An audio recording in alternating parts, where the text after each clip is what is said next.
Hola a todos, bienvenidos a una entrega más de Culture Lab Talks, el podcast donde exploramos la cultura, hablamos de tendencias, de insight, de lo que está pasando allá afuera en la calle y cómo las marcas y la creatividad que trabaja con nosotros, la creatividad publicitaria de comunicación, las grandes ideas, pueden llegar a entrar a jugar en estas dinámicas culturales. Esta es nuestra tercera entrega. La entrega pasada tuvimos a dos invitados muy especiales.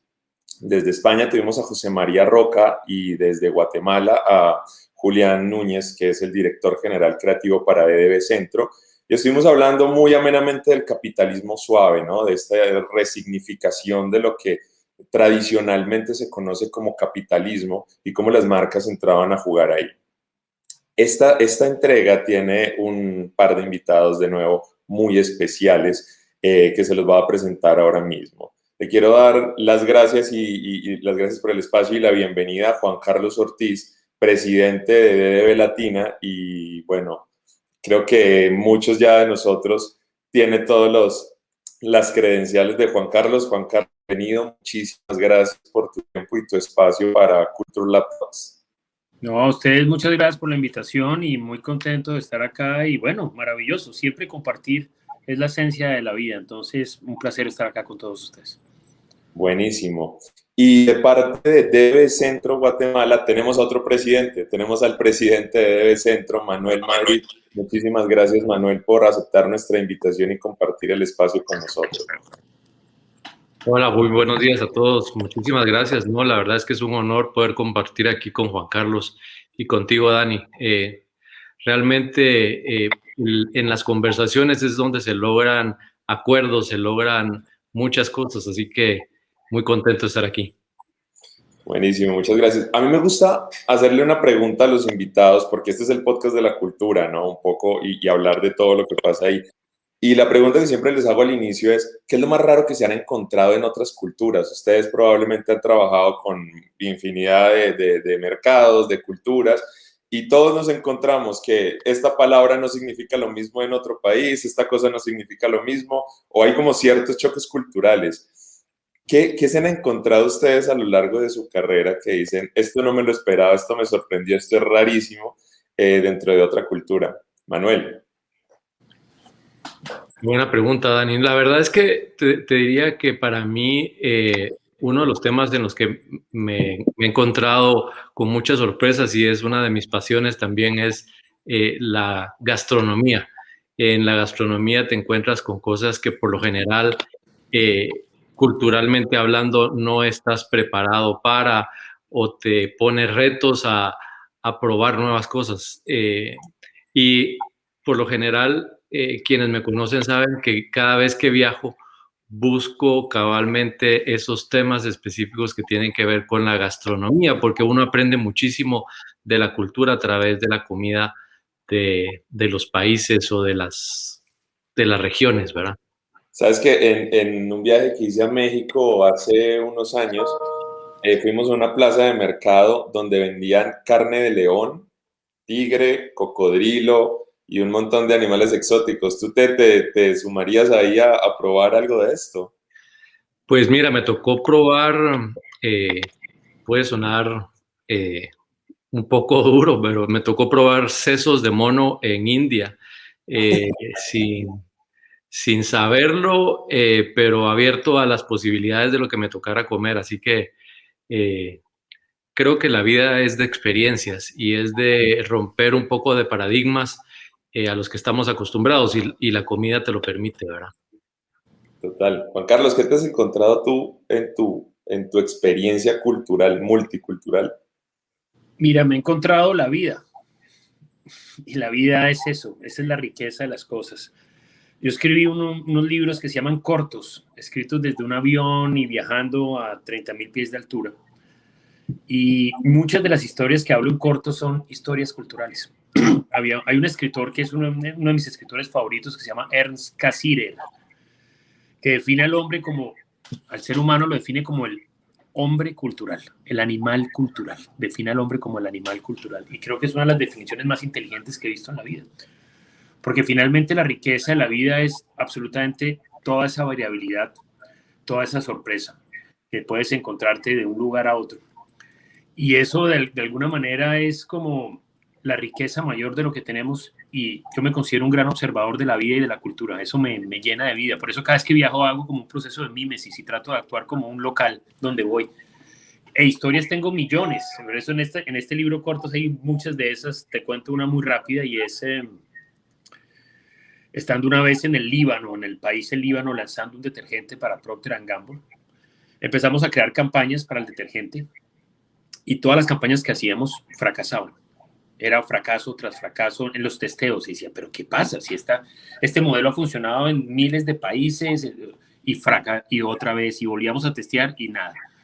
Cuando de repente nos dimos cuenta que simplemente este era un detergente con un nombre global que se utilizaba en todos los países del mundo igual. Y nos dimos cuenta que el detergente tenía como nombre el primer ministro de Israel en ese momento, que era obviamente una relación cultural de odio entre esos dos países, y que hiciéramos lo que hiciéramos, la campaña que saliera con ese nombre de producto jamás iba a pasar nada. Entonces fue el único país del mundo donde ese detergente cambió de nombre, porque había una barrera cultural. Esa es la riqueza del mundo, esa es la riqueza del planeta, y hablando de todo nuestro nuevo posicionamiento como DDB, eso es unexpected, es la riqueza de la vida cotidiana, de la cultura.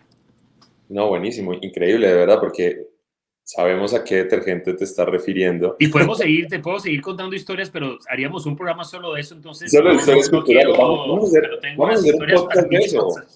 Creo que es bien interesante hacer un podcast de historias culturales de Juan Carlos Ortiz. Me parece súper interesante, porque eso es lo que nosotros tratamos de hacer, ¿no? Al final del día, conectar con la gente, ser relevante en la vida de la gente. Y si no entendemos qué es lo que está moviendo, las dinámicas culturales que hay alrededor, pues es mucho más difícil, ¿no? En esta entrega del podcast vamos a tocar un tema muy actual que está pasando ahorita en algunos países, y que me gustaría que lo habláramos desde la perspectiva también, también de las personas, ¿no? Y es este resurgimiento de la protesta social y el rol de las marcas en todo este ambiente, ¿no? Estamos viendo cómo desde ya algunos años atrás, viene todo este resurgimiento social. Muchos medios hablaban de la primavera latinoamericana, ¿no? Que salió primero Chile, no estoy seguro si fue primero Chile, pero estuvo Chile, estuvo Bolivia, estuvo Colombia, Ecuador. Luego nos topamos Ecuador, ¿verdad? Sí, Ecuador también. Y nos topamos una pandemia que nos encerró a todos, y aún así vimos como la primera, y si mal no estoy, la primera protesta en torno a la pandemia fue Black Lives Matter en Estados Unidos, que es la primera vez que la gente se moviliza a pesar del miedo que tiene con la pandemia, porque estábamos enfrentando algo muy nuevo. ¿Ustedes qué creen, a qué se debe puntualmente este resurgimiento de protestas sociales, estos ánimos tan caldeados, que no está pasando solamente en un país, sino que estamos viendo cómo se mueve en diferentes latitudes? ¿Quién quieres que conteste primero? ¿Manuel? ¿Juan Carlos? Tú decides, Daniel. Tú Juan Carlos, vamos. ¿Qué dijiste, Juan Carlos? Sí, Juan Carlos. Bueno, mira.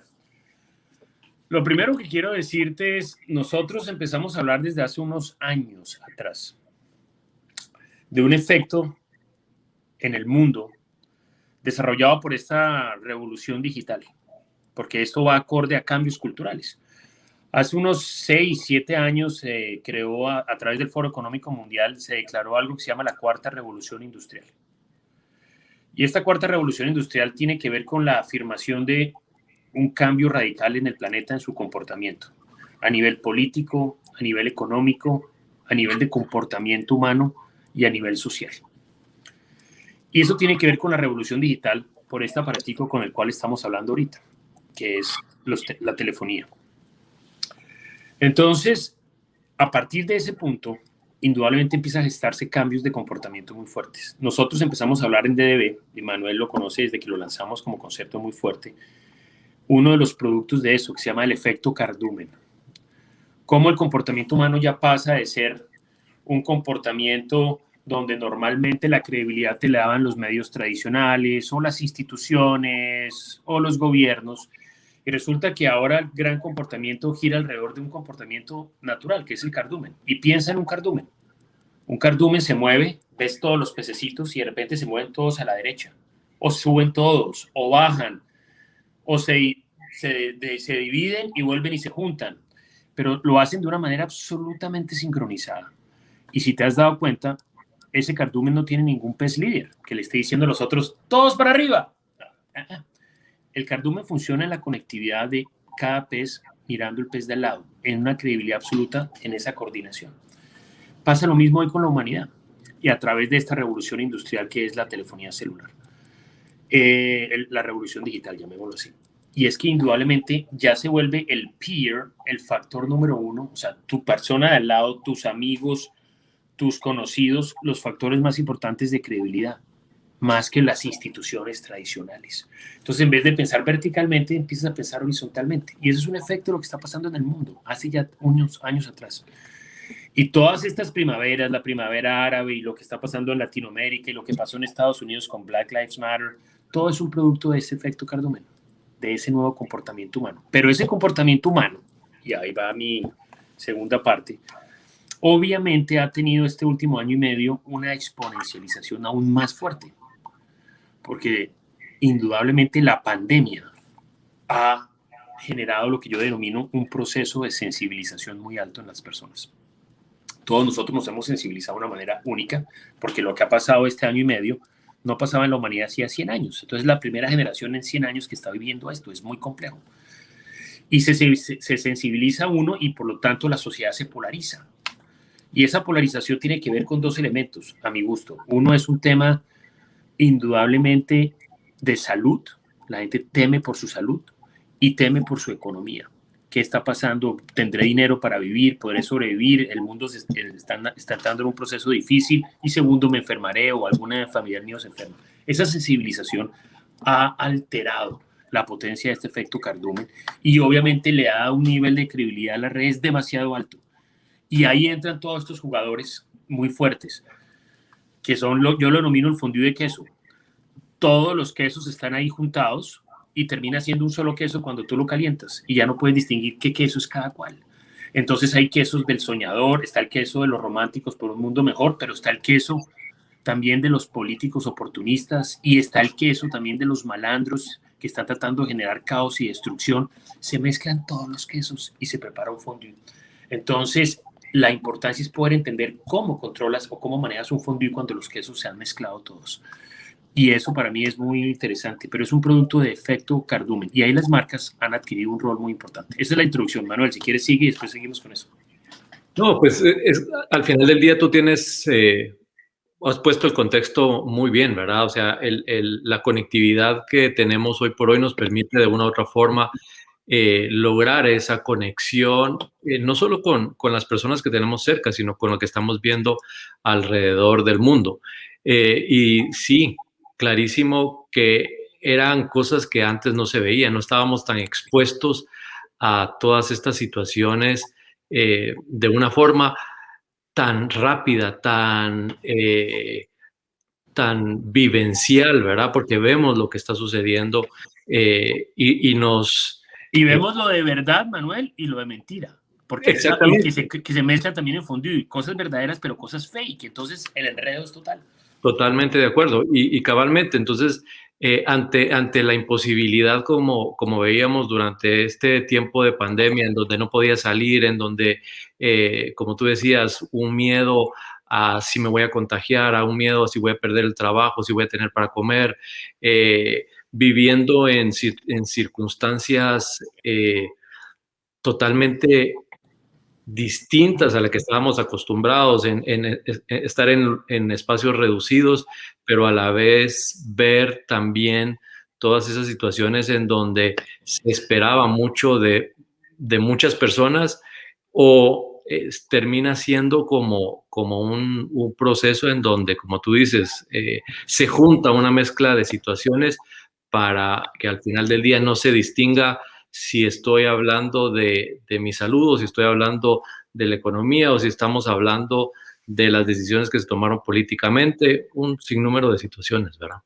Y es interesante lo que ustedes dicen de cómo justamente ahora el teléfono se vuelve el medio no solamente de expresión de comunicación, sino un amplificador. Y luego viene la guerra de la legitimidad, ¿no? Porque ya ok, digamos que de la ecuación empieza a salir un poco el más media y empieza a entrar como el medio individual como forma de legitimar, ¿no? Pero en esa guerra entran igual narrativas fragmentadas, que yo estoy diciendo la verdad, que yo estoy diciendo la verdad, todo a través desde la misma imagen, ¿no? Y eso básicamente se da un poco por lo que decía Edelman hace unos meses, tal vez creo yo, esa crisis de confianza con la institucionalidad, ¿no? Creemos que todo lo que está allá, todo lo institucional, tiene un plan malévolo, no le creemos, no estamos de acuerdo con ello y empezamos a crearle al de al lado. Como decía Juan Carlos hace un momento, en ese territorio tan minado de la institucionalidad, ¿cómo entran las marcas? ¿Cuál es el rol de las marcas a jugar ahí en este contexto? Manuel, Bueno, tal vez un punto importante de lo que mencionabas entre que venía una pérdida hacia esas instituciones, sin embargo, ante el miedo del individuo durante este periodo de tiempo, el individuo volteó a ver a esas instituciones que le, perdón, que le permitieran dar certeza de vida, certeza de si están tomando esas decisiones correctas o si de una u otra forma voy a salir adelante de esta situación. Entonces, creo que es el punto importante sobre lo que hago este énfasis es porque como individuos muchas veces necesitamos de esa ayuda o de esa visión que nos amplifique a poder tomar mejores decisiones. Y ahí es en donde las marcas pues juegan un rol importante. Todos estamos, pues los que estamos aquí, vivimos pensando en cómo logramos los objetivos de nuestros clientes y cómo logramos estar en la mente de las personas. Y lo habíamos estado durante mucho tiempo trabajando a través de ese posicionamiento y hemos venido hablando de ese propósito de marca, ¿verdad? En donde al final del día las marcas juegan un rol importante, pero no por salvar necesariamente el mundo, sino que realmente impacten el mundo a través del contexto alrededor están funcionando, ¿verdad? O sea, si yo estoy hoy en Guatemala y mi marca está aquí en Guatemala, ¿cómo me vuelvo parte de la solución en entender qué está sucediendo en mi contexto? Y se va replicando a través de los diferentes países. Entonces, el activismo, diríamos, de las marcas ante esta situación es saber leer la cultura y ser parte de cómo logro impactar de una forma positiva a través de lo que hago, a través de la sociedad con la que participo. Eh, Diría que por ahí va un poco el tema. ¿Qué piensas, Juan Carlos? Mira, yo creo que es muy interesante lo que estamos viviendo y es, las marcas obviamente siempre tuvieron un rol muy importante en la economía, pero como les decía, esta revolución industrial que toca todos los pilares de este cambio que se está gestando desde años atrás con esta revolución digital, toca temas sociales, toca temas económicos, pero toca temas también políticos. ¿Y por qué digo esto? Porque indudablemente las marcas han adquirido un rol o han tratado de adquirir un rol de alguna manera, llamémoslo horizontal. Y significa que las marcas pueden, a través de lo que hacen, construir propósitos que puedan ser atractivos para la gente y ser parte de la decisión de las personas y ser motivadores y ser como puentes para propósitos especiales, llámese sociales, llámese de medio ambiente, llámese de temas que hoy son importantes para la humanidad a nivel de propósito.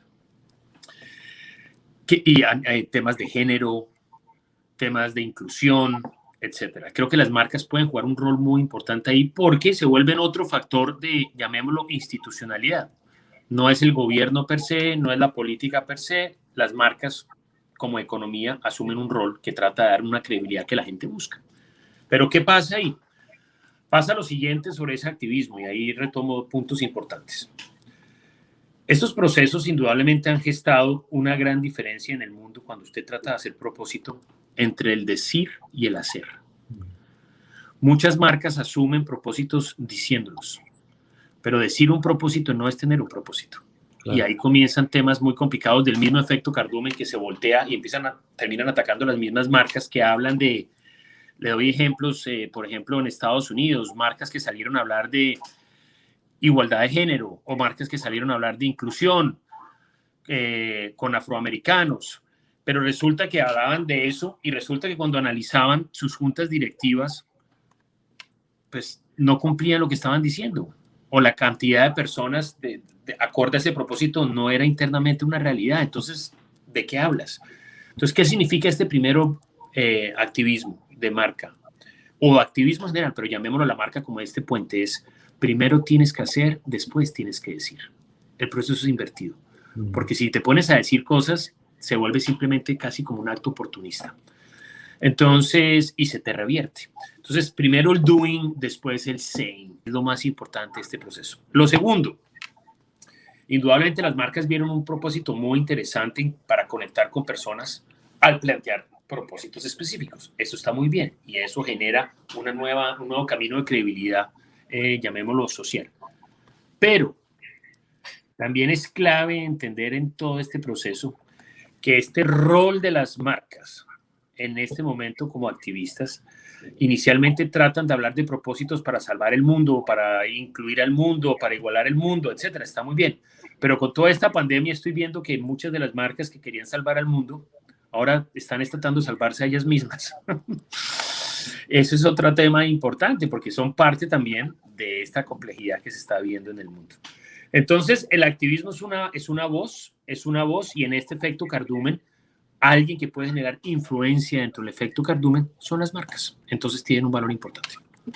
Ahora, y me parece súper interesante lo que estás diciendo, Juan Carlos, porque yo empiezo a ver como dos cosas, ¿no? El propósito en función de un tema social, digamos, como la parada estratégica o la posición de una marca frente a un tema social, como lo puede ser medioambiental, que es mucho menos conflictivo para una marca, es un poco más de manos a la obra.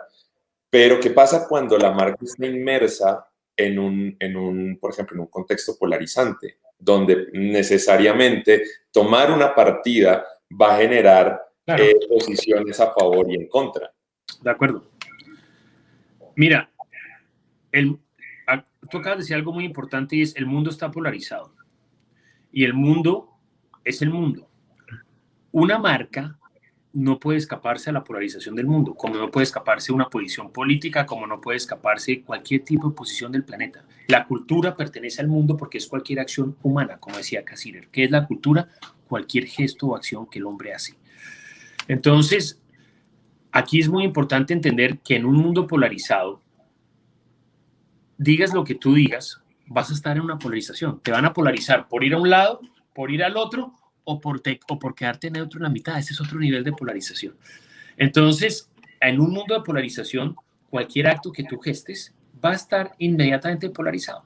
Entonces, tratar de excluirte de eso es imposible, es absolutamente imposible. Entonces, tú puedes decir algo e inmediatamente va a ser visto de una manera por un lado, va a ser vista de otra manera por el otro. Pero ese es el mundo y eso le pasa a todas las acciones. Tratar de encontrar, y yo tenía un jefe que me decía una frase maravillosa y es, el mundo no es perfecto y nunca lo será.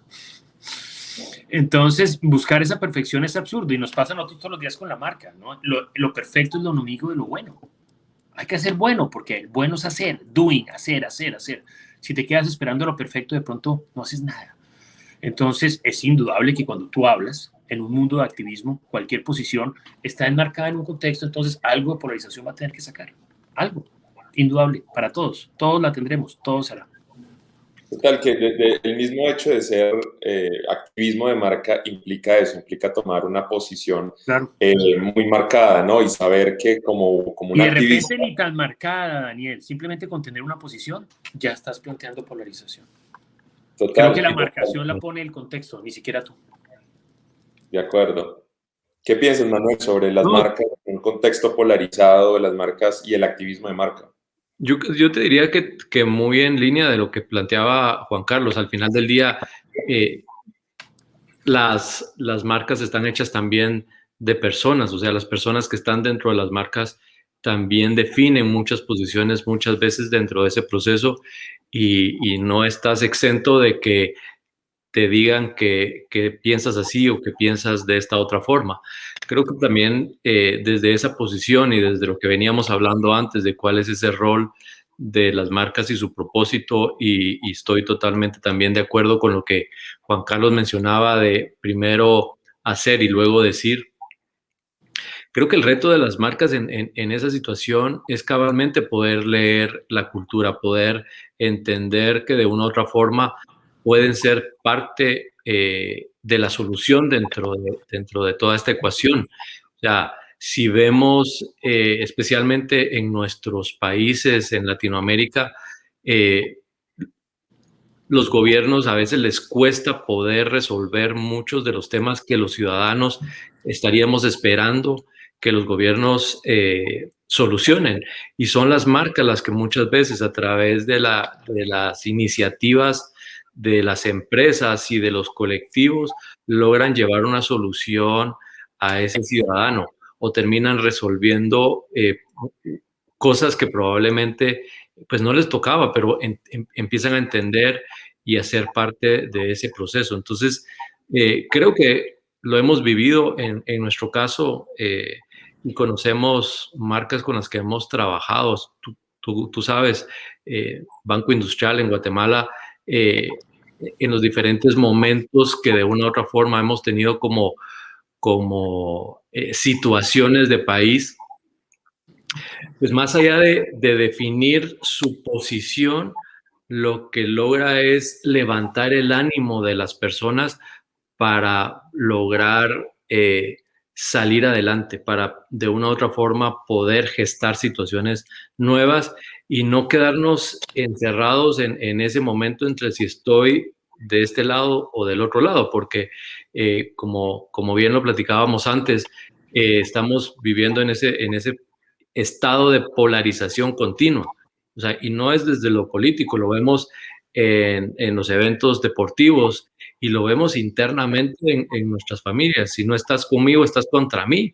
Y eso de una u otra forma es parte del rol que las marcas están jugando. Entonces, sí, haces parte de estar en una posición, pero a la vez sí puedes entender esa cultura y en algún momento hasta ser un mediador para lograr salir de ese enredo en el que nos encontramos, pues podría ser interesante, ¿verdad? No, total. Y un caso que todos conocemos, que es muy famoso y que personalmente me gusta mucho, es el de Nike con Dream Crazy y Colin Kaepernick, ¿no? Colin Kaepernick, que es Nike tiene una postura, la marca, incluso que se podría decir hasta antigubernamental y la posición pues del presidente Trump en su momento, ¿no? Y eso significó detractores muy fuertes para Nike, pero también significó 43 millones de dólares de cobertura, creo que tengo como dato, y el incremento de ventas de 31% en 3 días de ventas de Nike, ¿no? Y es una posición, o sea, al final del día tomar decisiones es una decisión difícil porque marcas trabajan con gente, pero también con sus departamentos financieros, ¿no? Y cosas que sabes que van a impactar directamente, es duro. Hace un par de días veía un tweet que me llamó mucho la atención. Tradicionalmente mucha gente dice, es que a la gente no le gusta la publicidad, ¿no? La gente no consume publicidad, a la gente no le importan las marcas, la gente consume productos. Pero me encontré con un tweet que decía a propósito de la situación contextual en Colombia, alguien ponía, nos viven diciendo, vemos a las marcas como personas, pero ¿acaso una persona se quedaría sin decir nada en esta situación? Y es lo que decía un poco Juan Carlos, hasta la neutralidad se castiga en un ambiente polarizado, ¿no? ¿Qué pasa cuando la gente, que no pasó solamente con las marcas, digamos, en este contexto, sino hasta con los artistas, ¿no? Que el artista termina siendo también una marca, los J Balvin, los Maluma, como que la gente exige que tome una posición ahí y le cae esta situación a la marca, pero la marca sabe que va a entrar en un contexto conflictivo. ¿Cuál debería ser la posición o qué debería ser una marca en ese contexto? Juan Carlos. Bueno, mira, lo primero que quiero decir para darle un poco de contexto a esta pregunta es lo siguiente. Estamos viviendo tal vez la era de mayor tecnología en la historia de la humanidad. Sin duda alguna estamos en un momento de altísimo nivel tecnológico. Tecnología para todas las personas, que la gente tiene asequibilidad. Pero a la vez es interesante que la era más tecnológica, lo que ha traído hoy a nivel de comportamiento, es la era más emocional de la historia. Nunca habíamos tenido una era más emocional. Entonces es interesante ver cómo la conexión entre tecnología y emoción es directa. Porque creería uno que la tecnología estaría conectada con la razón, y es todo lo opuesto. La razón pasó al fondo de las razones por las cuales tú tomas una decisión. Ya nadie toma decisiones por razón. Todas las decisiones son emocionales, y más que nunca. Nosotros lo denominamos la ventaja emocional.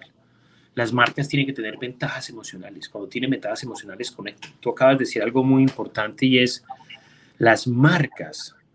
Cuando tú tomas una posición, como la pudo haber tenido Nike o la toma cualquiera, en el fondo lo que está gestando es una consolidación emocional de amores y de odios.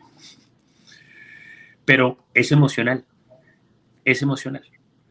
Ya nadie va a tomar un Nike por un efecto racional, que yo creo que el 2.3% de la capacidad de su suela que hace que es emocional.